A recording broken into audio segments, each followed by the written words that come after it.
कहीं ना आए कहीं ना।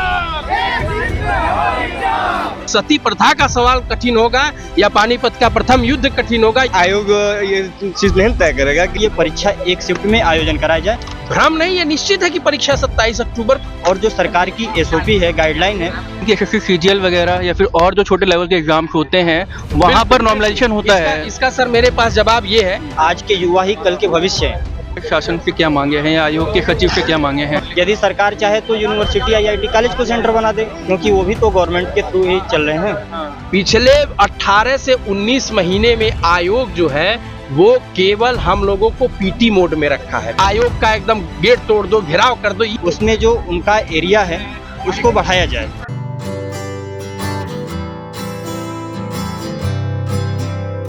दोस्तों स्वागत है आप सभी का एक नए वीडियो में। आज हम लोग आए हैं गांधी विहार, जहां पे आप मेरे पीछे ये भारी भीड़ देख सकते हैं। ये भीड़ का केवल एक ही मकसद है जो कि केवल नॉर्मलाइजेशन के खिलाफ है। भैया आप ये समझा सकते हैं कि आप लोग सभी इतने जो भारी मात्रा में छात्र बैठे हुए हैं, इनका उद्देश्य क्या है? जी हाँ, ये हमारे सारे जो दोस्त हैं यहाँ पर जो पत्राचार के माध्यम से आयोग तक अपनी बात पहुँचाई जा रही है। जो मेन मुद्दा है वो ये है कि नॉर्मलाइजेशन की प्रक्रिया।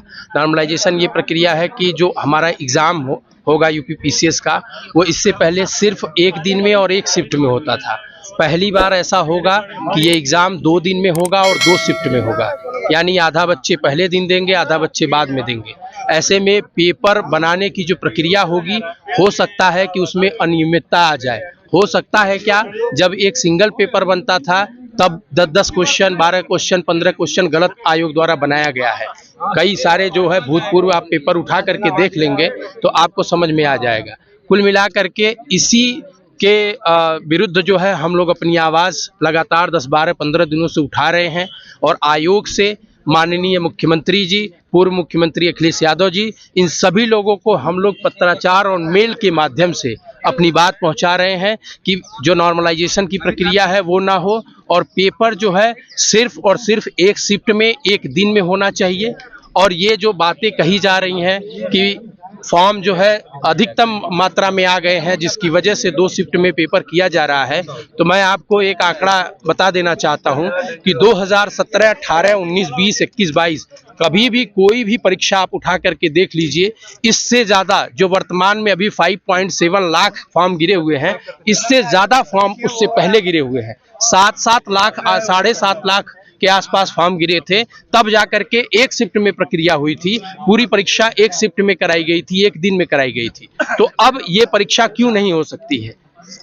60 लाख जो है अभी यूपी पुलिस का वैकेंसी आया था, उसमें 60 लाख फॉर्म था, उसको 8-9 चरणों में कराए हैं। तो वहाँ पे अगर देखा जाए तो मोटे तौर पे जिस तरह से सेंट्रल अरेंजमेंट हुआ है, अगर उस तरह से ये कर देते हैं हम लोगों का, तो आराम से 5.7 लाख बहुत बड़ी बात नहीं है, वहाँ आराम से किया जा सकता है। लेकिन ये समझ लीजिए कि बहुत मात्रा में हमारे जो छात्र हैं वो इससे प्रभावित होंगे। प्रतियोगी छात्र हतोत्साहित होंगे कि ये नॉर्मलाइजेशन की प्रक्रिया न की जाए। इसी के खिलाफ हम लोगों का ये देखिए तमाम जो है दोस्त यहाँ हम लोग एकत्रित होकर के ये पत्राचार के माध्यम से अपनी आवाज़ आयोग तक, माननीय मुख्यमंत्री योगी आदित्यनाथ जी तक और अखिलेश यादव जी तक हम लोग पहुँचा रहे हैं। एक बार आप लोगों के लिए बता सकते हैं सरल भाषा में कि नॉर्मलाइजेशन से आप सभी लोगों को क्या क्या नुकसान हो सकते हैं या होंगे? देखिए, नॉर्मलाइजेशन का मतलब ये है कि जो पहला पेपर होगा, पहला दिन, उसमें हो सकता है कि एक सवाल ऐसा पूछा जाए जो साइंस का है। मान लीजिए जैसे जल में घुलनशील विटामिन कौन सा है, बी और सी, ठीक है, ये कठिन माना जाएगा या वसा में घुलनशील जो विटामिन है ADE, ये वसा में घुलनशील है, ये अगले दिन पूछ दे तो ये आयोग डिसाइड करेगा कि कौन जल में घुलनशील विटामिन कठिन है या वसा में घुलनशील विटामिन कठिन सवाल है। मतलब ये आयोग निर्धारित करेगा, ये आयोग निर्धारित करेगा। सेम साइंस का सवाल और 2 शिफ्ट में 2 सवाल पूछे जा रहे हैं और आयोग पूर्णतः ये निर्धारित करेगा कौन सा कठिन सवाल है, कौन सा। हमारे एक मित्र प्रभात जी जो है लगातार संघर्ष वहाँ इलाहाबाद में भी कर रहे हैं, उन्होंने भी ये बात बोली थी कि सती प्रथा का सवाल कठिन होगा या पानीपत का प्रथम युद्ध कठिन होगा, ये डिसाइड कौन करेगा। और इस देश की सबसे बड़ी दोस्तों विडंबना यही है हम लोगों की कि ये मान लीजिए कि जिसके लिए नीति निर्माण किया जाता है, जिसके लिए बात की जाती है, नियम कानून बनाए जाते हैं, उसी का कोई प्रतिनिधि वहाँ नहीं होता है।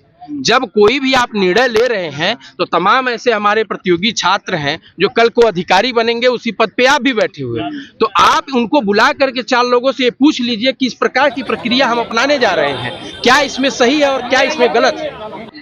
तो सर कहने वाले लोग ये भी कह सकते हैं कि एसएससी सीजीएल वगैरह या फिर और जो छोटे लेवल के एग्जाम्स होते हैं वहां पर नॉर्मलाइजेशन होता है। इसका सर मेरे पास जवाब ये है कि एसएससी सीजीएल की जो वैकेंसी होती है, नंबर ऑफ जो कैंडिडेट्स होते हैं वो बहुत मात्रा में होते हैं, पहली बात। दूसरी बात ये होती है कि वहाँ मैथ, साइंस, मैथ और इंग्लिश ऐसे सब्जेक्ट होते हैं। तो मैथ में मान लीजिए x square minus 1/x square is equal to 2 पूछ दिया, अगले वाले में कर देगा एक्स का क्यू पूछ देगा माइनस 1/x क्यू का 3 पूछ देगा।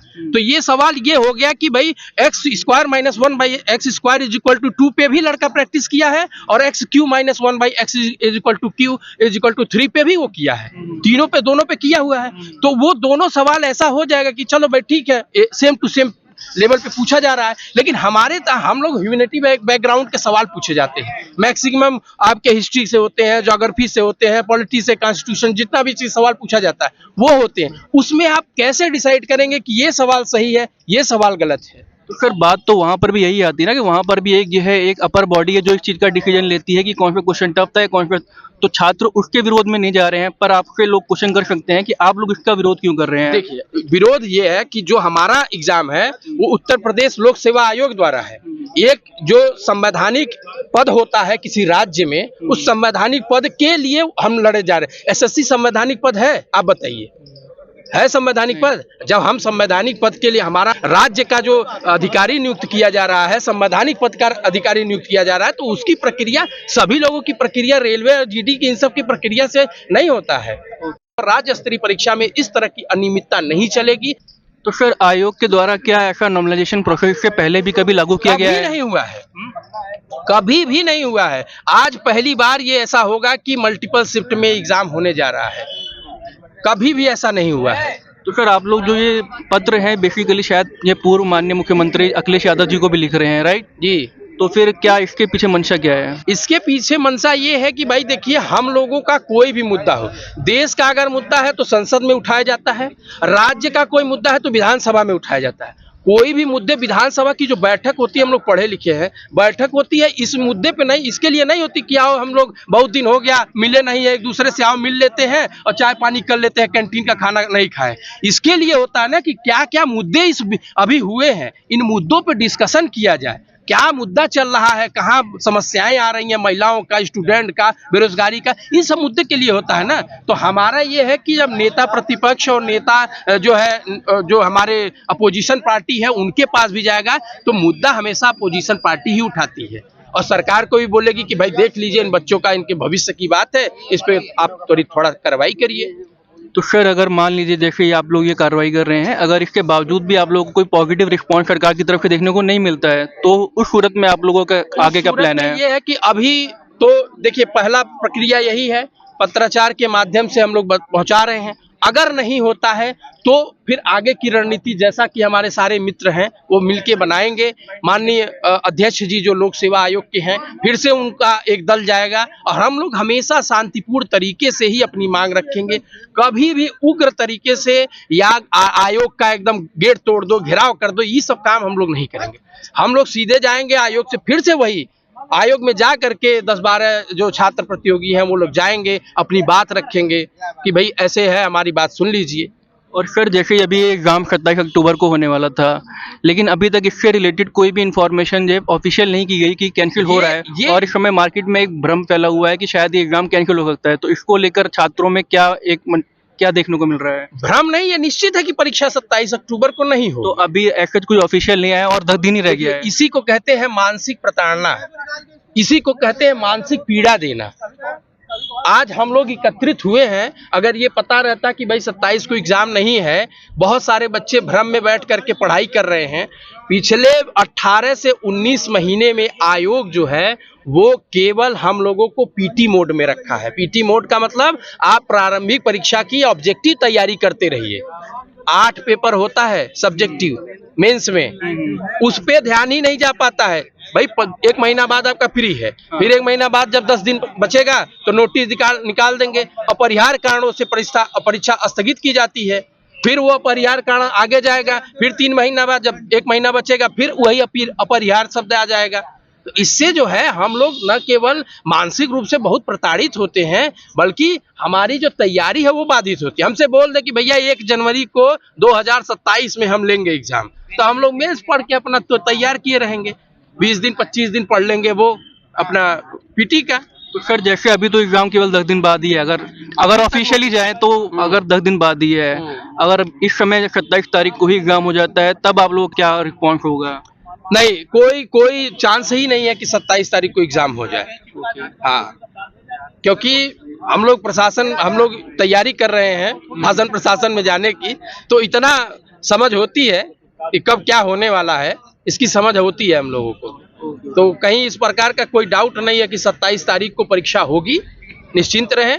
परीक्षा जो है वो 7-8 दिसंबर को, जैसा कि लेटर के माध्यम से सर्कुलेट हो रहा है, तो वही 7-8 को हम लोग नहीं चाह रहे हैं। जब परीक्षा करानी है उनको करा लें, लेकिन एक दिन में एक शिफ्ट में करें। भैया आप यहाँ पर क्यों एकत्रित हुए हैं? आप लोग इतने जो हम यहाँ पर लोक सेवा आयोग के अध्यक्ष, माननीय मुख्यमंत्री, लोक सेवा आयोग के सचिव और पूर्व मुख्यमंत्री अखिलेश यादव जी को पत्र लिखने के लिए नॉर्मलाइजेशन वाले इशू पे और आरओ वाला एग्जाम जो 2 दिन में हो रहा है, जो पीसीएस का एग्जाम हमारा 2 दिन में करा रहे हैं, इसको लेकर के हम लोग यहाँ पे एकत्रित हुए हैं। अच्छा, तो आप एक बार जो हम लोग जानना चाहते हैं, जिन लोगों को नहीं पता है, उन पूरा मामला समझा सकते हैं कि मामला क्या है, जिसके विषय में आप लोग यहाँ पे मेनली इकट्ठा हुए हैं? जी, मेनली मामला यह है कि पहले जो एग्जाम होता था सिंगल डे में कराया जाता था। अब क्या है कि अब आयोग की मंशा जो है 2 दिनों में परीक्षाएं कराने की है। इससे क्या होगा कि 2 दिनों में कौन सा प्रश्न कठिन है, कौन सा प्रश्न आसान है, अब ये कौन तय करेगा? अब आयोग ये चीज नहीं तय करेगा कि कौन सा एग्जाम, कौन सी मतलब शिफ्ट की परीक्षा आसान कराई गई है, कौन सी शिफ्ट की परीक्षा कठिन कराई गई है। इसके लिए छात्र जो है अपनी बातों को उनके यहाँ पहुँचाने के लिए आकर के पत्र लिख रहा है। तो फिर आप सभी लोगों का बेसिकली शासन से क्या मांगे हैं या आयोग के सचिव से क्या मांगे हैं? हमारी परीक्षाएं 1 दिन में कराई जाएं और निष्पक्ष तरीके से कराई जाए, किसी तरह का नॉर्मलाइजेशन नहीं हो, सिंगल डे में एग्जाम करा लिया जाए। जो भी हमारी ये मांगे हैं, हम इसको पत्र के माध्यम से, ईमेल के माध्यम से, ट्वीट के माध्यम से भी, परसों दिन हम लोग एकत्रित हुए थे करीब 11 बजे के आसपास, तो वहाँ पे ट्वीट के माध्यम से, और इलाहाबाद उसके साथ साथ दिल्ली, यहाँ से हम लोग दिल्ली से इस आंदोलन को आगे ले गए और इलाहाबाद में भी हमारे कुछ साथी गए हुए हैं आयोग के यहाँ पत्र देने के लिए प्रत्यक्ष तौर पे, और भी जो साथी हैं जो प्रयागराज से हैं या प्रदेश के अन्य कोनों से जो है इस आंदोलन से, मेरी उनसे अपील यही है कि सक्रिय भागीदारी के साथ आगे आएं। तो आप ये बताइए कि आप जो ये लेटर लिख रहे हैं बेसिकली जो है आप किस को ये लेटर लिख रहे हैं, या फिर ये लेटर किस को जो है एक प्रेषित किया जा रहा है? हम ये लेटर माननीय मुख्यमंत्री जी को, माननीय मुख्यमंत्री यानी योगी आदित्यनाथ जी को, लोक सेवा आयोग के अध्यक्ष जी को, लोक सेवा आयोग के सचिव जी को और पूर्व मुख्यमंत्री अखिलेश यादव जी को हम ये, ताकि क्योंकि हमारी सबसे बड़ी विपक्षी पार्टी समाजवादी पार्टी है, तो हम उनको भी, उनके मतलब कि वो अपने माध्यम से, अपने चैनल के माध्यम से जो भी उनका तरीका है आंदोलन के लिए अपने कार्यकर्ताओं को आगे लाएं, या और भी जो छात्र दल हैं उनसे भी आग्रह करता हूं कि वो आकर के हमारे सहयोग करें। मेरा नाम वाहिनी शरण है। ओके, तो आप लोग यहाँ पर जो इतनी बड़ी मात्रा में छात्र लोग इकट्ठा हुए हैं, ये इनका पर्पस क्या है बेसिकली? हम लोग का मुख्य उद्देश्य और ये है कि जो आयोग के माध्यम से हम लोग को यह ज्ञात हुआ है विभिन्न पत्राचारों या न्यूज के माध्यम से, समाचार पत्रों के माध्यम से, कि आयोग पीसीएस अपर और आरओ की जो परीक्षा है उसको 2 शिफ्ट में कराने का प्रयोजन बना रहा है। पीसीएस अपर 7-8 दिसंबर को और 22-23 दिसंबर को यूपी आरओ की परीक्षा। महोदय, ये ध्यातव्य हो कि अभी तक पीसीएस की परीक्षा 1 शिफ्ट में होती चली आ रही है, जिससे नॉर्मलाइजेशन की समस्या अभी तक नहीं आई है। लेकिन जब आयोग 2 शिफ्ट में पेपर कराएगा तो जायज़ सी बात है कि पेपर के जो स्तर होंगे पहले तो उनको 2 दिन में पेपर कराएंगे तो उनको एक्स्ट्रा क्वेश्चन सेट करने पड़ेंगे। एक पेपर को सेट करने में आयोग की नानी याद आ रही है, तो जब 150 एक्स्ट्रा क्वेश्चन लाएंगे तो और उनकी हालत खराब होंगे।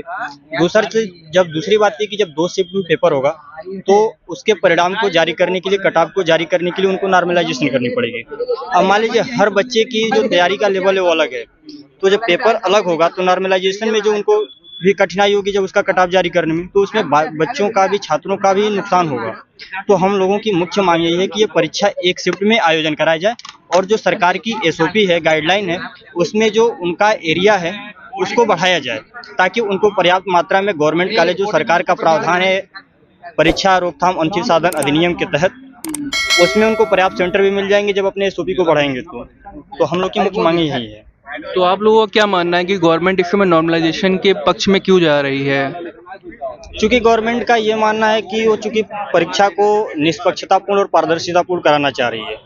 इसके लिए मैं सरकार या शासन की बहुत तहे दिल से सराहना करता हूं और एक लोकतंत्र में पारदर्शिता और निष्पक्षता बनी रहनी चाहिए। लेकिन हम लोगों की मुख्य मांग जो है उस पर भी सरकार को अपना ध्यान आकर्षित करना चाहिए। इसी नाते हम लोग इस पत्र को भेज रहे हैं ताकि परीक्षा को एक शिफ्ट में कराए। यदि सरकार चाहे तो यूनिवर्सिटी आईआईटी कॉलेज को सेंटर बना दे, क्योंकि वो भी तो गवर्नमेंट के थ्रू ही चल रहे हैं। तो आईआईटी कॉलेज को बना, एक यूनिवर्सिटी को बनाएंगे तो 10 इंटर कॉलेज, 20 इंटर कॉलेज के बराबर वो बच्चों को कैप्चर करेगी।